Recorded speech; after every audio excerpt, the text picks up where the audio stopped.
ភាគច្រើនគេចូលចិត្តដឹកនាំ BA ទៅរោងចក្រឬក៏ទៅរោងចក្រដោយខ្លួនឯងតែសម្រាប់ខ្ញុំវិញមែនចូលចិត្តប្រើ BA ឲ្យទៅផ្ទាល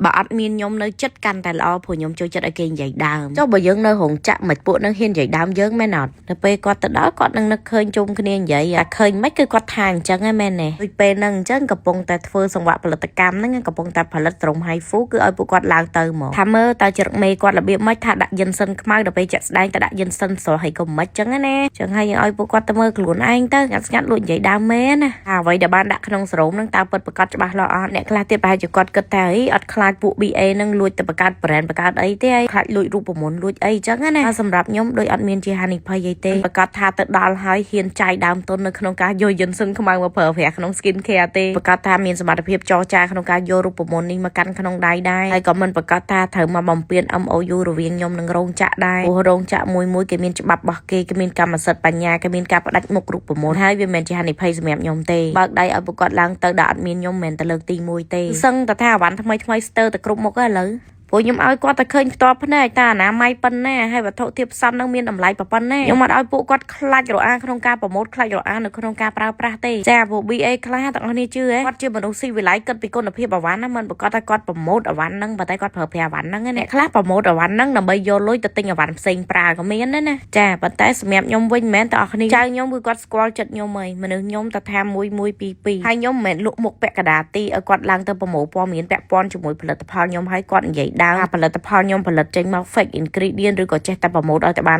ននេះហើយគ្រឿងផ្សំអភិជនមួយមុខហ្នឹងគឺវាមានអត្ថប្រយោជន៍ចំពោះស្បែកគឺខ្លាំងក្លាអ្នកគ្នាធ្លាប់តែឃើញគេយកយិនសិនទៅញ៉ាំជំនួយកម្លាំងបើសុខភាពជំនួយសម្រស់ពីខាងក្នុងក៏មានដែរឆ្នេះហើយយិនសិនខ្មៅនេះពេលដែលយកមកប្រើប្រាស់នៅក្នុង skin care ប្រសិទ្ធភាពរបស់វាគឺកំពូលហ្មងមានន័យថាគឺជាប្រសិទ្ធភាពមួយដែលគ្មានគូប្រៀបភាពឲ្យចំគេចូលចិត្តប្រើវានៅក្នុង skin care លំដាប់អភិជនជា skin care ថ្លៃតម្លៃរាប់រយរាប់ពាន់ដុល្លារហើយពេលនេះគឺវាមានវត្តមានប្រើប្រាស់នៅក្នុងសរោម HiFu របស់មីដែលយើងមានសមត្ថភាពប្រើប្រាស់ credit របស់យើងនៅក្នុងការដាក់តុចរចាហើយពួកគាត់ប្រម៉ូទគឺប្រម៉ូទមកស្រឡាញ់គ្រប់យ៉ាងដែលគាត់បានឃើញនៅគ្រប់យ៉ាងដែលមាននៅក្នុងសរោមនោះគឺជាការហើយបច្ចេកវិទ្យា HiFu នេះបងប្អូនគ្នាជាការប្រៀបធៀបសមត្ថភាពរបស់វត្ថុធាតុផ្សំក្នុងសរោមទៅនឹង HiFu Technology ហើយបច្ចេកវិទ្យា HiFu ជាអីទាំងអស់គ្នាមកមើលអំពីម៉ាស៊ីន HiFu សិនអញ្ចឹង HiFu ហ្នឹងគឺជាបច្ចេកវិទ្យាទាំងអស់គ្នាជាទូទៅបច្ចេកវិទ្យា HiFu ហើយម៉ាស៊ីន HiFu លំដាប់ស្តង់ដារខ្ពស់ច្រើនតែប្រើប្រាស់ក្នុងពពួក clinic ថ្លៃៗឯងបងប្អូនគ្នាឃើញវាទៅរំញោចសាច់គឺវាប្រើកម្ដៅទៅដុតបំផ្លាញអាកោសិកាដែលមានបញ្ហានៅខាងក្នុងហើយវាធ្វើឲ្យអាកោសិកាដែលមានបញ្ហាហ្នឹងវាចាប់ផ្ដើមស្លាប់ហើយវានឹងជំរុញឲ្យតំបន់របួសទាំងអស់ហ្នឹង